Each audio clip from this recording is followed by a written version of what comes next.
At some point as a pianist, you need to be able to figure out the fingerings that you need for any situation in the music that you're playing.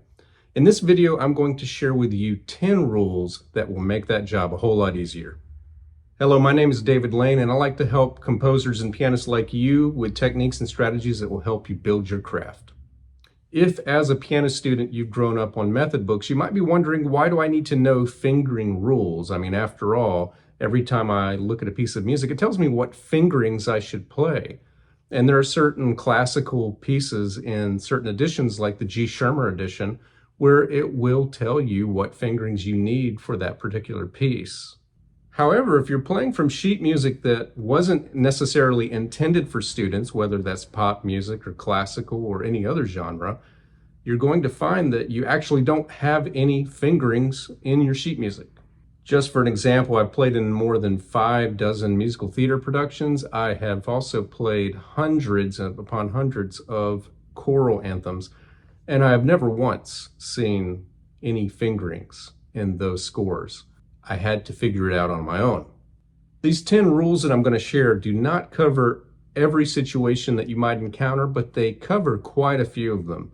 So let me now share my 10 rules of fingerings that will help you master most situations in music. When it comes to playing a chromatic scale, there are very few rules. The first one is that the third finger goes on all the black keys. This doesn't matter if you're using the right hand or the left hand.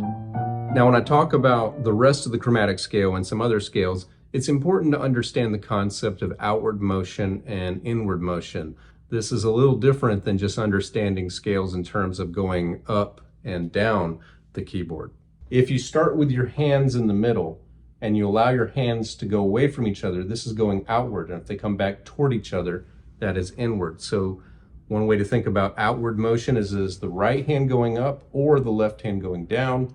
Inward motion happens when the right hand goes down or the left hand comes up. So besides the third finger being on all the black keys, the other component of chromatic motion you can define when you're going outward. Again, right hand up or left hand down. And that is simply this. After every black key, which you've placed your third finger on, will follow a white key. If you're going in the outward direction, the right hand up or the left hand down, you place your thumb on that white key. You are skipping the second finger. You only put the second finger when there are 2 white keys in a row. So you'll place your thumb on the first one and your 2 on the second one. Now, the important thing to remember is that this is what happens when your right hand's going up and your left hand's going down. When you reverse that motion and bring the right hand down and the left hand up, you have to remember that your 2 goes on the same key that it did when it was going outward. That means the left hand 2 is going on E and B, the right hand 2 is going on C and F. What this does is it keeps your thumb and 2 from crossing over each other. It keeps them in the natural order of your hand as you're playing. So you'll probably want to practice your inward motion chromatic scale more frequently than your outward, because the outward is, once again, very intuitive. Rule number 2 is that for any scale or arpeggio, with very few exceptions, you do not use your thumb or your pinky for the black keys. You only allow your 2, 3, and 4 fingers to play the black keys. The thumb and pinky solely play the white keys. Now, to understand that, just look what happens when I place my hand on the white keys and then allow my fingers one at a time to roll up to the nearest black key. You'll see that it's very natural for the 2, 3, and 4, but it's very awkward for the 1 and the 5. Now, while there are no exceptions for this on any of the scales that I've ever experienced, there are 2 exceptions within arpeggios, and that would be F sharp or G flat major and E flat or D sharp minor. And that's because these are all black keys. You really can't avoid it. But that is the second rule. Unless you completely cannot avoid it, use only your 2, 3, and 4 for black keys within any scale or arpeggio. I just wanted to make mention that this idea of keeping the thumb and the pinky off black keys, that only applies to scales and arpeggios. It does not apply to chords.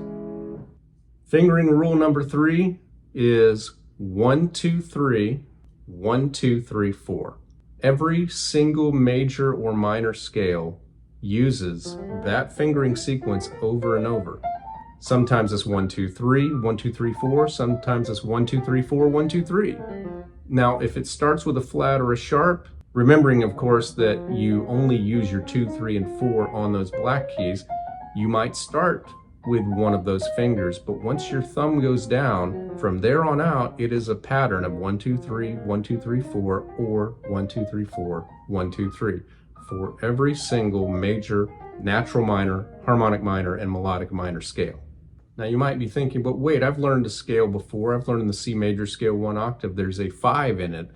So pinkies are finishing fingers. In fact, what you want to understand about scales is that the highest note in the right hand and the lowest note in the left are often called starting or finishing fingers, depending on where you're beginning the scale. And those are just fingers that are easy to use because you're not continuing to progress to another octave. You're finished, you're done. So you can return the other direction without crossing over any further. Finishing fingers only happen at the very top of the right hand scale and at the bottom of the left hand scale. Rule number 4 is what I call the literal rule of thumb, and that is that the thumb is the separating finger. When you start thinking about spreading out your hands, you can get a little bit of distance between your 2, 3, 4, and 5, but you can get the most distance from your thumb to your 2. So when you think about spreading out the hand, think about the thumb. And of course, think about what the thumb can do better than anything else. It goes under the hand. It goes away from the hand. The horizontal motion of the thumb makes it something that you can do really well. So you can very often go to the thumb or from the thumb when you're trying to just figure out what fingering would work best in the situation. And you can do that from any finger or to any finger. Rule number 5 could probably be called Rule 4A, and I call that the Hanon rule. If you look at the first exercise in Hanon's famous compilation, The Virtuoso Pianist, look at the right hand going up and of course the left hand going down. And this is just a 5-finger exercise where you use all 5 fingers, but you have a gap between your thumb and 2.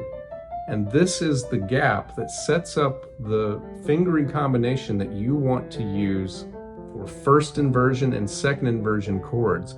If you set your hand in that position with a gap between the thumb and 2, and you use only the fingerings that are aligned with the notes you need, you will automatically use the correct fingering for first and second inversion triads every time, as well as playing passages that are based off of those shapes. Rule number 6 is that every arpeggio, when you start from the outward motion, right hand up, left hand down, is some combination of 1, 2, 4 or 1, 2, 3. And again, sometimes you will finish with the 5th finger at the bottom of the left hand or the top of the right. A little hint is that you can look at the angle of the finger relative to the key to figure out whether or not you should use the 4 or a 3, but you're always using 1 and 2. And again, when you start with a black key, you're probably going to use 2, 3, or 4, but then your thumb will go down, and from that point onward, 1, 2, 4, or 1, 2, 3.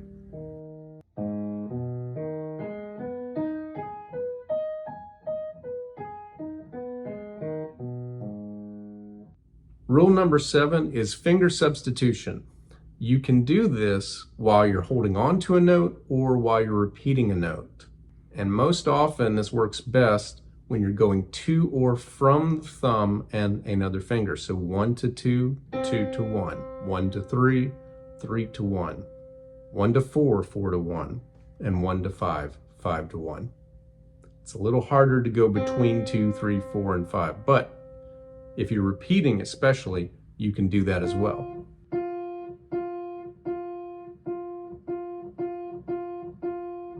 Rule number 8 is that when in doubt, use the thumb more. The thumb is such a uniquely versatile finger, and when it comes to sideways motion, it goes under the hand, and of course, therefore, the other fingers will go over the thumb. The thumb will stretch outward. you can use the thumb as almost like a lever to get your other fingers on the right keys to continue going. So when in doubt, use the thumb even more. I dare say it's probably the most important finger for any pianist. Rule number 9 is one that I think gets neglected by a lot of beginning and intermediate pianists, and that is that you should use the whole keyboard. I don't just mean from the high end to the low end, but I mean from the edge to the fall board. Take advantage of this space going away from you and back towards you. And if you take advantage of that, just as an example, you can play 5 notes in a row. It doesn't matter if it's white keys or black keys. In this instance, forget the rule that I said about the thumb and the pinky not going on a black key. If you are only doing 5 in a row and you don't have to cross over, your hand can stay perfectly straight. You don't have to bend it at all, as long as you keep in mind that you're allowed to use the entire depth of the keyboard, and that those fingers can sometimes go in between black keys rather than coming out to the wide or the fat part of the key. The 10th rule is something to help you figure out what fingering should I use when I'm practicing a piece of music. So if you will just find a phrase, it might be 1 or 2 measures long, and identify what is the lowest note of that phrase, what is the highest note of that phrase.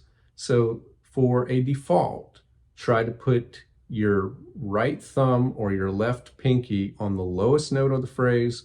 Try to put your right pinky or your left thumb on the highest note of the phrase. Sometimes you'll try that and that actually wasn't the right answer. It's not going to necessarily work out. You'll probably want to check and see how that fits into some of the other rules that I gave you. But that's a good assumption, especially when you're sight reading, is to see that low note and think right hand thumb, left hand 5, or the high note, left hand thumb, right hand 5. The other 3 fingers of each hand will probably find their way. Again, these are only 10 rules, and certainly they don't cover every situation you might encounter. But I think you might be surprised at just how much music you can figure out on the piano how to play by simply applying these 10 rules. Now, if you want to get better at executing these 10 rules during your practice, I highly recommend that you take advantage of the cluster technique, and you can get a better idea of that by watching this video here. If you enjoyed this video, please like and share, and if you'd like more content like this, please subscribe to my channel if you haven't already. Thanks, and good luck with your practicing.